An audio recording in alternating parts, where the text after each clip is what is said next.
皆さんこんにちは、ゆうです。Hey guys, this is Yu from the Coffee Fukuoka channel. 今日はフスクコーヒーにいます。で、こちらフスクさんです。こんにちは、フスクです。今日はso this is Fusuku from Fusuku Coffee. He's gonna show us today how you can make your own coffee at home, the pour over style. 今日はポアオーバーというか、今日はドリップの、家で簡単にやる方法を、ちょっと今日はフスクさんに紹介していただきます。じゃあフスクさん、ちょっと始めましょうか。じゃあ今日は、このフラワードリッパーで入れます。で、必要なのは、このサーバーって言われるものですね。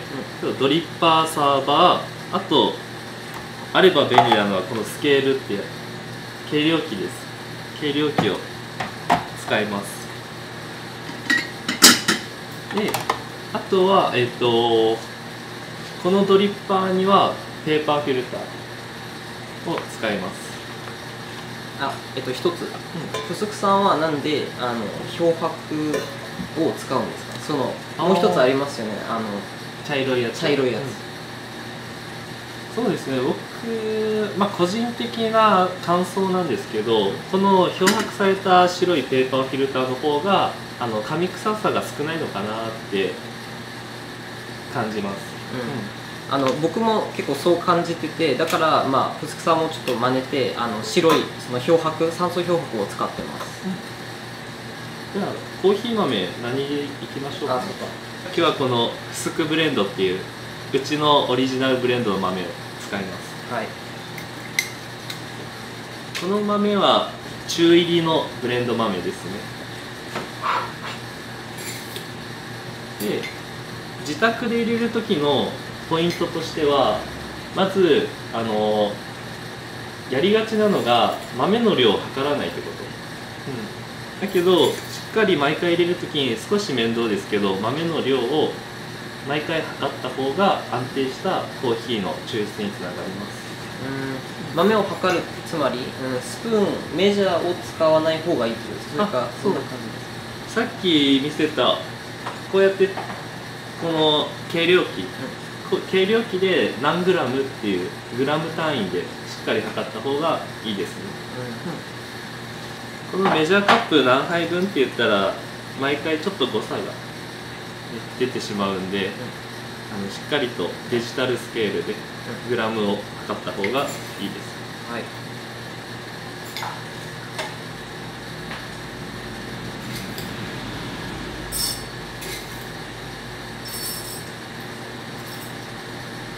で、今回は、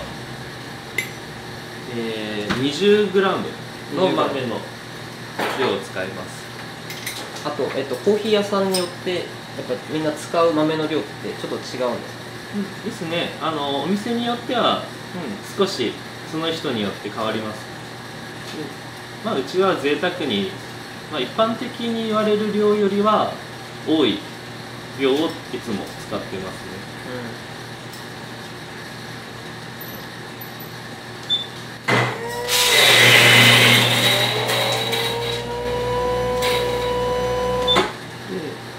なんで少し多めのグラムでいっぱい取りをするかって言ったら、抽出の量、コーヒーの量が1杯分で入れるとき、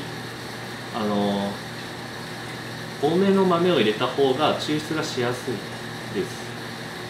豆が多い方が抽出しやすい、ですね。どうしてもコップ1杯分しか抽出しなかったら豆の量少なめで1人分って考えがちなんですけど、そうなったら豆が少ない分少し抽出が難しくなって、味の誤差がすごい出ちゃったりすることが多いんで、あえて多めで使った方がうまく入れやすい。ちょっとそこは感覚だから難しいところだけど。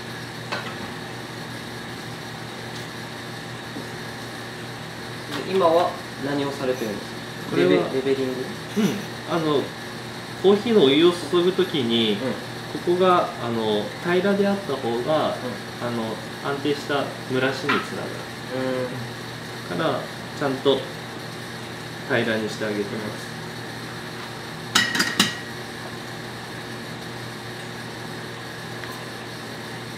それじゃあでいつも使うお湯の温度って大体どれくらいなんですか？お湯の温度は大体、87度ぐらいですね。あんまり高すぎても、過抽出につながっちゃったりするし、低すぎたら逆に抽出不足になっちゃうんで、まあちょうどいいのが87度かなって思います。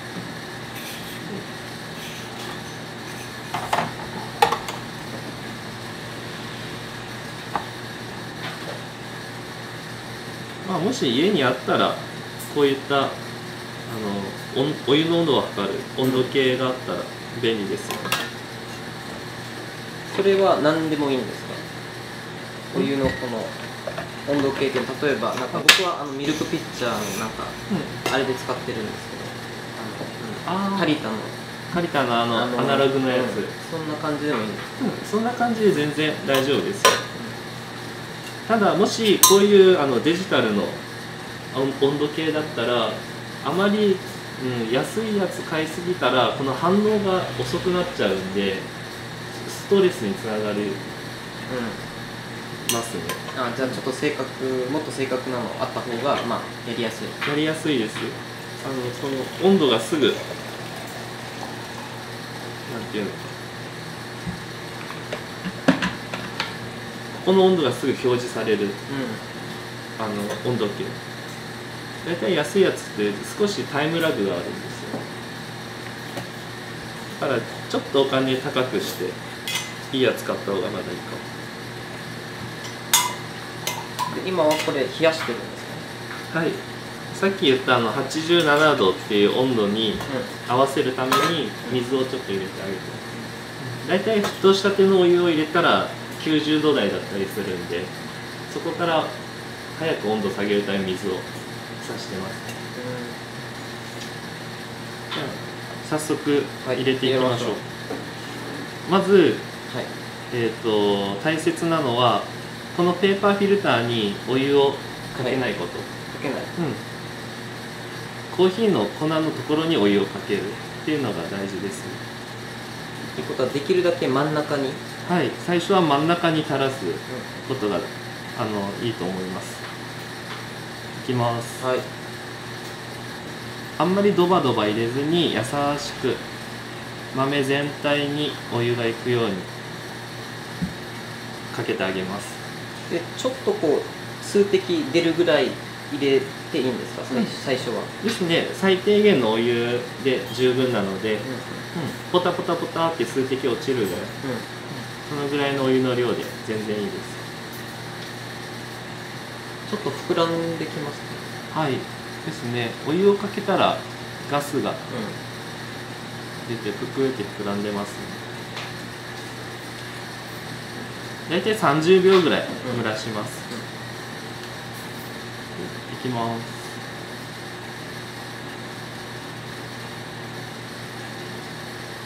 最初は蒸らした時と同じように優しくゆっくり注いであげます。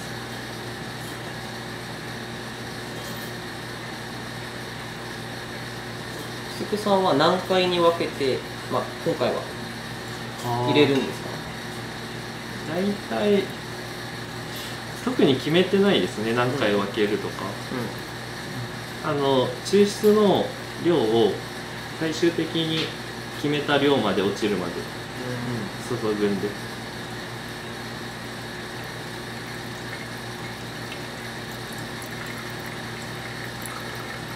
だいたい慣れてきたら、何回って分けた方が正確なコーヒーが入れれます。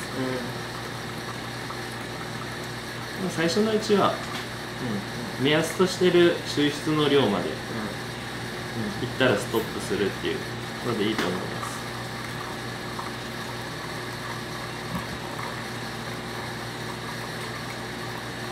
結構もう最後らへんは量は結構入れちゃっていいんですか？最後の方はもうコーヒーの成分自体がもうほとんどなくなってるので、もうさらっと、最初に出てきたコーヒーのうまみとかをもう伸ばしてやるっていう形です。濃度を調整する意味です。あ、そういう理由なんですか。最後の方はですね、特にほとんど成分が入ってない。これで最後はスプーンで混ぜます。なんでかって言ったら、最初に入れたコーヒーの濃度と最後の方にいったコーヒーの濃度っていうのが上と下で少し違うんですよね。だからそれを均一にさせるように混ぜます。僕も結構毎回何ですか、動画の終わりにそのコーヒー入れてから、混ぜるんですけど、そういう理由ですね、基本的に。もしね、これはカップ1杯分入れてるから、なんか濃ゆさがばらついたりっていうのはあんまりないんですよ。これ抽出したやつを全部カップに注いじゃうんで。だけどもし2人分のコーヒーを注いだ時は、上と下で濃度が違ったら、先に入れたカップの方が薄くて、次に入れるのが濃ゆくなっちゃうんで、だから2杯以上の時は必ず混ぜた方がいいです。だから1杯の時はそんなにそこまでこだわらなくてもいいけど、でもそういう混ぜる癖はつけた方がいいかな。あとなんかコーヒー屋さんで、結構なんですか、混ぜた後になんかテイスティングよくするんですけど、それはコーヒー屋さんが要するになんかチェックをしてるんですか、そのコーヒーが大丈夫かどうかですね。やっぱりお客様に出す前にチェックして、バッチリ。ああ、そういうことです。わかりました。で、完成です。それで完成。はい。こんな感じで、ふつくさんは、いつもこんな感じで入れてるんですか。いつもこんな感じです。はい、こんな感じで家でもコーヒーを、簡単に入れられます。これがまた参考になったらいいのかなと思います。すみません、ちょっと初めてこんな感じ、こんなスタイルなので、ちょっと僕もちょっと緊張しちゃってて。Guys, so I'll leave the subtitles in English, so you guys can understand what we talked about. So don't worry. はい、ちょっとこういう感じも初めてなんですけど、もしまた機会があったら、またフスクさんと一緒にちょっとコラボできたらなと思います。フスクさん、今日はありがとうございました。ありがとうございました。はい。では皆さん、また次のコーヒー動画をお楽しみに。So guys, I'll see you in the next coffee video. See you! See you!